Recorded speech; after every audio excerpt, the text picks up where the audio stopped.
Love, light, and blessings. This is Shamanic Arawak Priestess here. So welcome to day 25 of 29 Days of Melanated Excellence. And the topic of today's video is actually voodoo. It's actually based on a quote that I heard one time that I was like, didn't really understand what the quote meant. And so basically that's going to be the discussion of this video.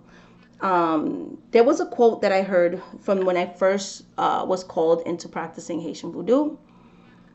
And it is Haitian Voodoo is meant to be sold, not told. And I just kind of was like, it rubbed me the wrong way because I was like, well, that sounds like y'all just trying to get money and that's about it. And like, it doesn't sound very spiritual.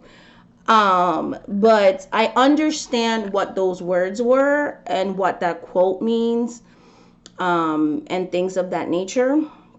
And so what I mean by that is, when I started to study this path, learn how to attend to the Loa, I realized how much work goes into being a practitioner of Haitian Voodoo, how much study goes into it, financial cost, dedication of time, and it's very hard.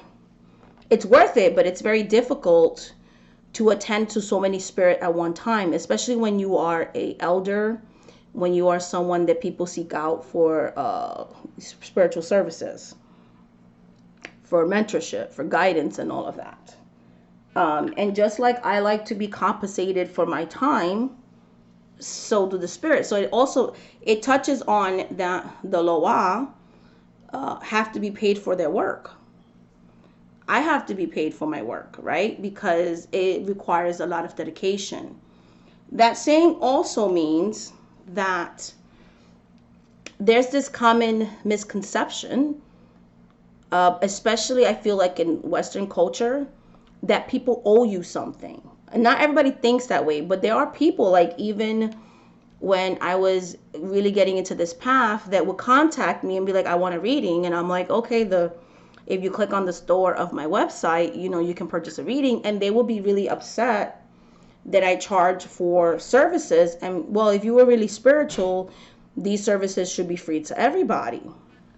But what they're not understanding is, this is my job. This is just like, most of us have a 9 to 5 or 12 to whatever shift you work. And as much as you may love being a nurse or a doctor, a teacher, or whatever the case may be, we in the real world have to get paid for our work. And even pastors of churches and other people of other religious paths have to be compensated. Life costs money. And so that's what is meant by that too. A person has to be paid for their work, and things of that nature. It also means that no one has the right to demand not just free services, but another side of that token is people contacting you. And I don't mind people contacting me, I have a calling to this, I would really love to learn from you, and things of that nature. That's a beautiful thing. I love teaching. I have classes. I'm going to be making an announcement soon about something that I've been talking to clients about in the future, but we'll talk about that in another video, and things of that nature. When you're trying to come into a close tradition, even if these spirits call you, a lot of people get upset, like, oh, Haitians, people in Haitian Voodoo or people in the Voodoo traditions or the ATRs don't like to make videos and share altar tours and things like that. It's like this sense of like entitlement, as if the person that's creating the video or the spiritual elder owes it to you to give you all their secrets. A lot of these people also feel like you shouldn't be charged for any type of spiritual guidance, mentorship, things of that nature, and that's wrong. I do charge for my classes, but at the same time, it's because it's a calling to me. But no one in any religious paths owes anybody anything. A closed tradition is a closed tradition. my daughter for 2 years was dating somebody who was Navajo, who grew up in the reservations, someone who was very in touch with his native spirituality and his Navajo traditions. I never demanded of him that he talked to me about his Navajo religious beliefs. He never demanded of me that I teach him about voodoo. We respected each other's traditions. We both had rituals that we've done, and I've been a part of his rituals. He's been a part of my rituals, because, I felt called to allow him to be part of my spiritual community and all these kinds of things. But we both always understood that nobody owes you anything. People that practice closed religions a lot of the times are indigenous people. Okay, Africans are indigenous people too. Okay, there's African shamans, there's Native American shamans. These earth religions, especially here in the West, or even in some parts of Africa and Caribbean and other places, there's still this demonization of it. Think about it. Haitian voodoo wasn't even legal until the 2000s. You can still be persecuted and killed by the Christians within that island that would actually kill or break or destroy the sacred spaces, the sacred statues and things like that. Haitians have been killed in order to practice in recent history. You understand? They had to make a law to protect people that practice voodoo in a country that Haitian voodoo was founded on. Think about that. So there are people within these traditions that can actually lose their life or be persecuted. I was just talking to someone today, and I was telling them how a santero had to actually go to the Supreme Court, had to actually fight for the right to do animal sacrifices, and Native Americans joined in that suit because they have also been arrested, and they still arrest people for practicing the ATRs.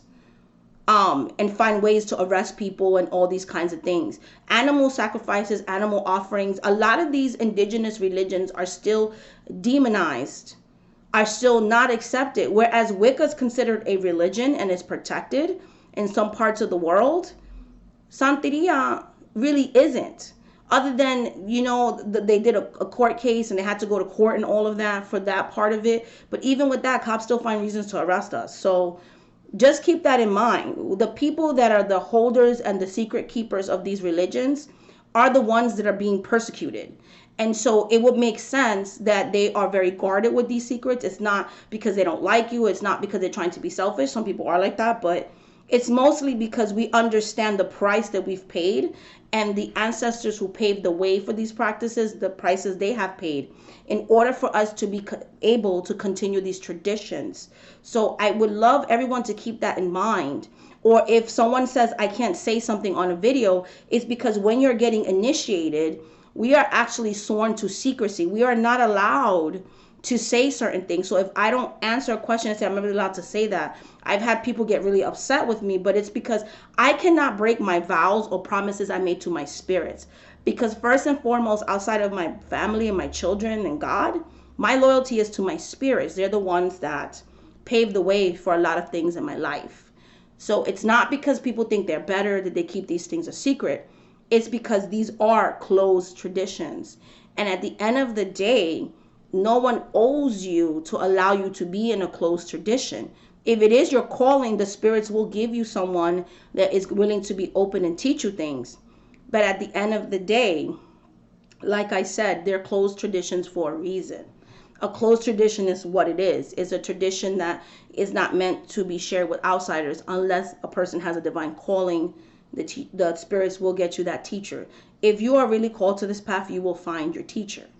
And things like that. So that's all I wanted to say for this video, guys. So yeah, so now I understand what that term actually means.